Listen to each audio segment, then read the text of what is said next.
много повече хора, бизнеси, идеи щяха да имат своето медийно отразяване, ако знаеха как да представят себе си и това, което правят, така че на медиите да им стане интересно. И второ, всеки един би могъл в много по-голяма степен да има контрол над крайния резултат, ако спазва основните правила за общуване с медиите и избягва най-често допусканите грешки. Да споделя с вас един изпитан в практиката и извлечен от опита алгоритъм за привличане и задържане на вниманието на медиите. Какво стои в основата на всеки бизнес? Търсенето и предлагането. В случая отново става въпрос за търсене и предлагане. Ако искате медиите да ви забележат, трябва да знаете кои са нещата, които те търсят. Тоест, какво принципно забелязват. Що е то новина? Какво е новина и какво не е новина? Въпросът, на който трябва да си отговори всеки, който иска да привлече вниманието на медиите, е къде се позиционирам аз с моето си нещо, с моята идея, с моя проект, с актуалната за мен тема в тази скала. Колко това, което правя, е важно.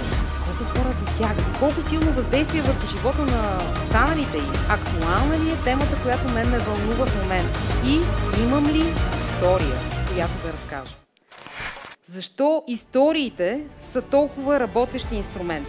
Защото историята е сигурен начин да ангажираш вниманието на публиката. Освен това, когато започне добра история, ние не просто слушаме, ние започваме да се вълнуваме. Освен, че през историите разбираме най-добре, запомняме най-лесно и въздействаме емоционално, те са и един от най-мощните инструменти за убеждаване и оказване на влияние. А в крайна сметка, каква е целта на всяка една комуникация? По някакъв начин да окажеш влияние. Всъщност силата на историите е толкова голяма, че те понякога могат да се превърнат буквално в оръжие за масово поразяване.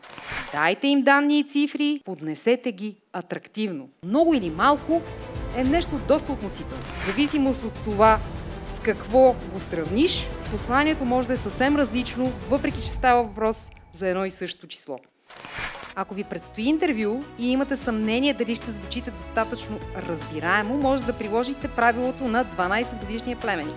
Моят категоричен съвет към вас е да говорите просто и възможно най-човешки, дори когато говорите за нещо сложно. Имайте грижата да обясните, без да подценявате публиката си, всеки термин, който използвате. Давайте примери. Това е много важно. Ако описвате и сравнявате, ще предизвиквате емоции в съзнанието на хората срещу вас и те ще запомнят това, което им казвате. Говорете цветно, обрисувайте ситуациите, хората, предметите, правете сравнения и аналогии. Цветният и образен език е силният език, който е магнит за медиите и за публиката. Ако искате да повишите шансовете си да привлечете медийното внимание, е изключително важно да се позиционирате като говорители по важните за вас теми. Или иначе казано, винаги когато е удачно да правите нюзджакинг.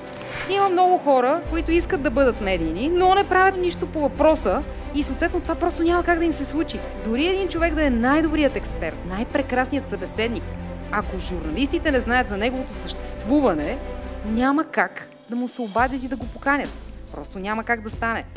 Така че хората, които искат да имат медийно присъствие, трябва да се постараят да са максимално видими от една страна и лесно намираеми.